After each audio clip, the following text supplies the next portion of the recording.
Hi, this is MEZA Grand Duchess Rasmus Kernan, aka Ryan Tomlinson.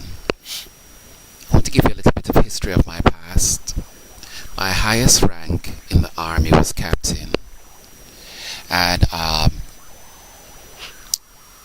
8 years reserve contract I signed. Completed that time within 2 years of active duty to include one deployment.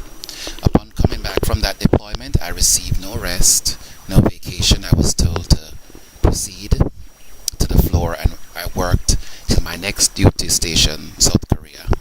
Unheard of, and was not the procedure, but they decided to do that on their own, and still successfully deployed to South Korea within months. Whatever the irrational mindset and the stupidity behind it,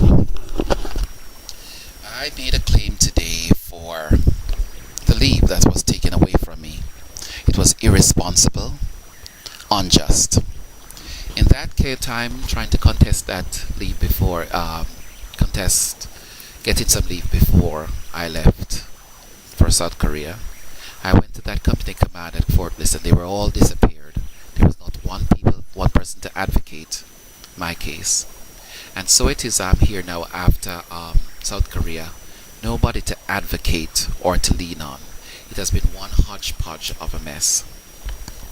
I'm going to go back into a little bit of how I feel that we have lost ourselves, pardon me, in our deliberation to be a free and prosperous country. One thing I notice very well in the army, and here, there's a group called the Psychics of Walter Reed Psychics. I think a lot of these people also fraternize themselves with the Obama and the political administrators, so forth, to blacken what they say, to lighten darkness, or whatever it is. So therefore, darling, we have to wonder who are the real fanatics here. If you can't make a decision without a psychic, or you need psychic to make a decision on a decision that you could make by pure procedure. And such loose thoughts, loose future readings are given to leaders. We cannot go back into the history of the Bushes and Billy Graham and the invasion of Iraq, and what a disaster we paid for that, and still what a further disaster in this administration with these psychics. I see it and I live it. I see Benghazi as a nightmare that has catapulted into something greater than what it should be. In essence, what happened? There was corruption. The president mentioned something about integrity of all those people, and I would vouch for it. I would vouch that their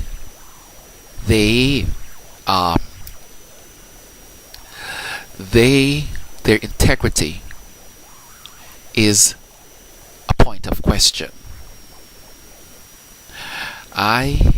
From my own experiences and from my own socialization, I've known, and I'm not devoid from socializing with aforementioned people today.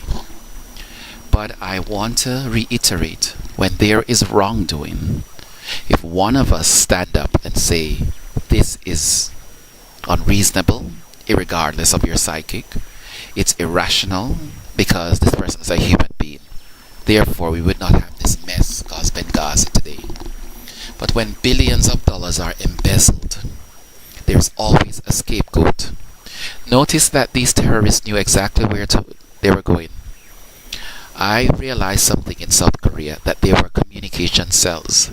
They pretended to be anti-American, and they were working with the Department of Defense and so forth. I mean, Hillary, they are in tune. They do have this in pockets of Afghanistan and Pakistan, where you have whole villages of people living, and they are not. They look like Pakistani, they speak Pakistani, and they are ex-American informant cell, and very much so if that is it. And so what the unfortunate of this situation is, that cell attacked the embassy, and they could was. And when it was attacked, they had to find another way to cover up this scandal. So if I were the president, I would find a way to blankly solve the issue. What were the issues at hand? What is it that the little terror cell wanted? Why would their communication cell turn on their own payroll or their bankroll? Why would they destroy it?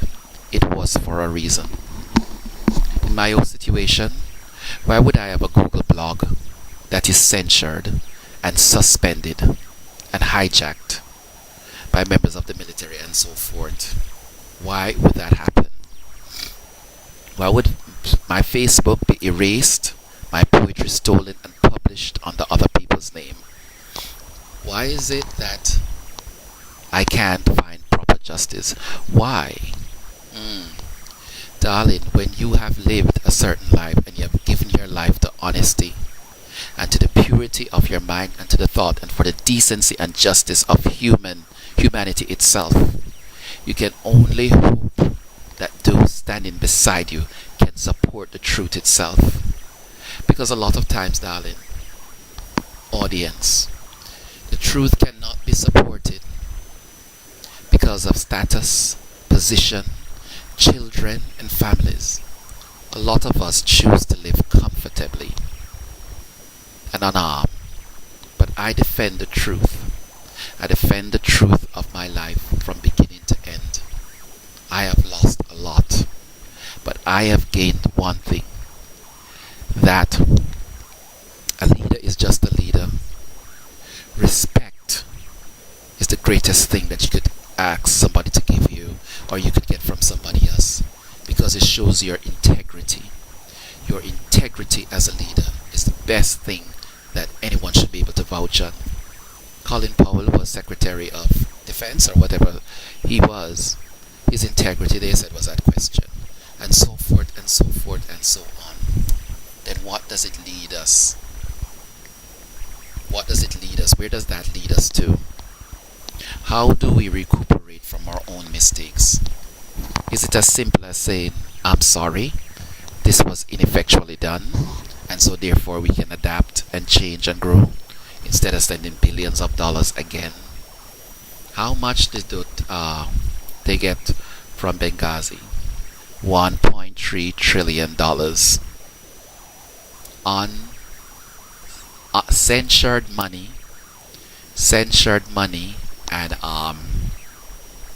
and filtered. Behind a lot of this, and we don't hear it, is the British government. I make no joke, and I ask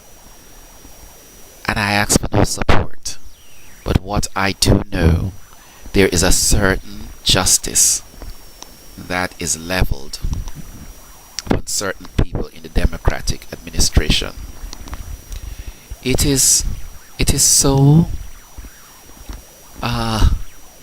They're so predictable.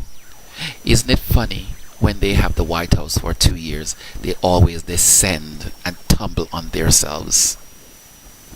It is so moronic in its attitude. But when there is so much criminality, darlings, we cannot have any expectation who will be first and who will be second best. I know what I want to do is to take my papers and walk away from this stinking army and military. I have not found any justice or adjudication behind their theory, their procedure, or their methodology in my little personal case. So imagine Benghazi on a grand case. Imagine communicating with FBI, CIA, and so forth. Darling, there is more than meets the eye, and there's more to tell. And right now, I give you this simple things itself that solve complex problems. But the first thing is to admit it. This is MEZA Grand Duchess Rasmus COULDNT. Have a good evening.